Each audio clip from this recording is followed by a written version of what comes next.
Look, I'm a girl dad, and if I ever catch anyone talking to my daughter the way that those girls were talking to Bonnie on the lily pad, boy,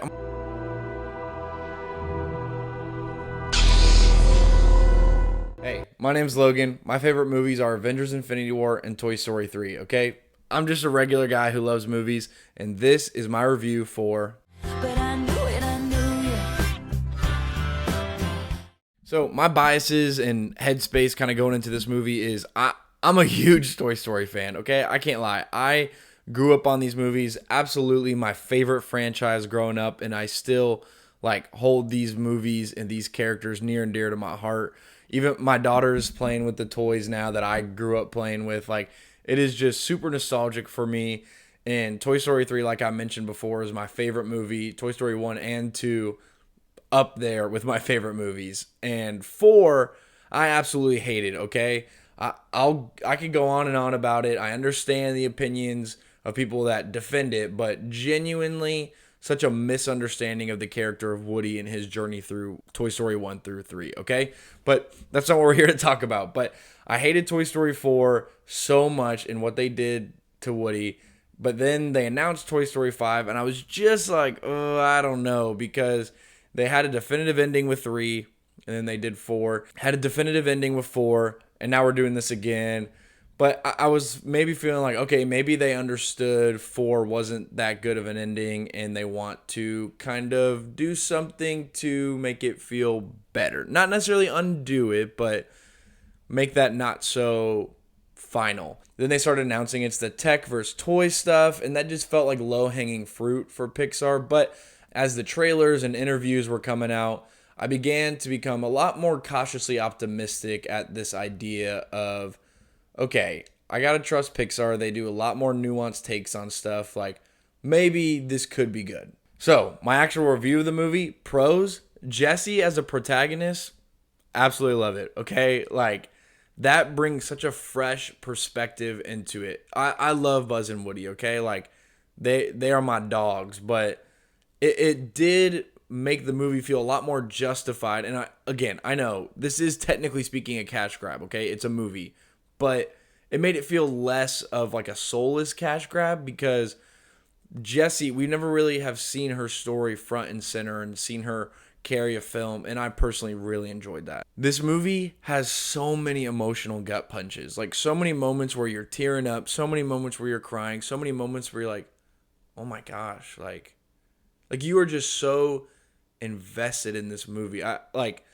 Toy Story is obviously known for its emotional core, but this one really made me feel it. There are so many of those moments, and they don't feel cheap. They don't feel like they're just Oscar bait type crying moments. You really feel the authenticity behind your love for these characters and what they're going through. I've seen some people say that this movie is not funny. I've been watching reviews for the movie, and they're saying it's the most unfunny. I have the complete opposite opinion. I think that this is the most funny Toy Story movie that they've got. I was dying throughout this movie. The Smarty Pants character played by Conan is hilarious, but by far my favorite part, and I know this is kind of controversial based on how you feel about the movie, but the absolute squad of just Chad, Rogue, high-tech Buzz Lightyears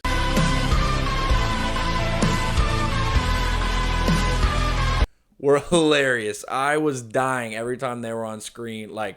Them together was just such a funny and welcomed element to the movie. And then my last kind of big pro thing that I loved about this movie was I feel like this was the first Toy Story movie where the owner, Andy or Bonnie, was really front and center and almost like their own character. I know that they are a character in the other movies, but I really felt invested in Bonnie's story specifically in this movie.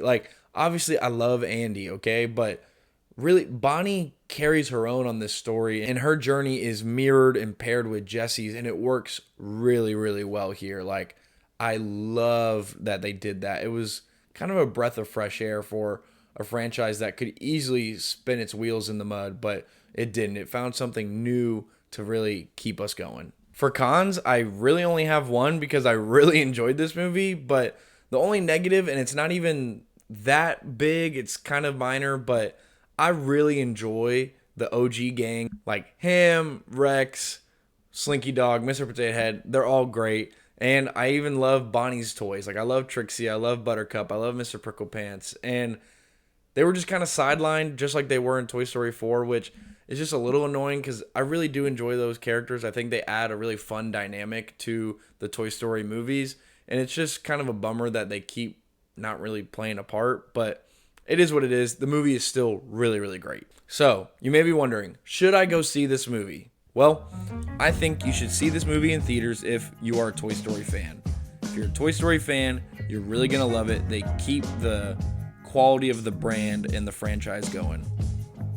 I also think you should see this movie if you're a parent. There's something so special about growing up on Toy Story and then going to see it with your kids that is so special. But this movie really is a phenomenal movie for parents and for kids. Watching this movie from the perspective of a parent is really special. And then I also think you should see this movie if you hate Toy Story 4 like me and it really burned you and you're kind of like, oh, I don't know. I promise this movie redeems it and is a lot better than Toy Story 4. I think you should wait for this movie to come out on streaming if you're a casual Toy Story fan. Like, I don't know, you just watch it here and there, but you're not like super emotionally invested. You didn't really grow up on it. It doesn't really matter to you all that much. But it's still a good movie, and so when it comes out on streaming, I think you should definitely check it out. And then don't watch this movie if you're still butthurt that they didn't end at 3. Because obviously, I agree, Toy Story 3 is a phenomenal ending. But if you're still just like, oh my gosh, I can't believe they made 4. I can't believe they made 5. I don't know if this movie is going to change your mind. I think it's great. Maybe it will. But I think that you're going to have a little bit too much of a negative bias and headspace going into it for it to really change your mind. So, those are my thoughts. That's just a regular guy's review of Toy Story 5. Let me know in the comments, what did you think? Did you like it? Did you not like it? What did you like about it? What did you not like about it? And also, if you have any prayer requests, please let me know in the comments. I would love to be praying for you. Deuskies, homies.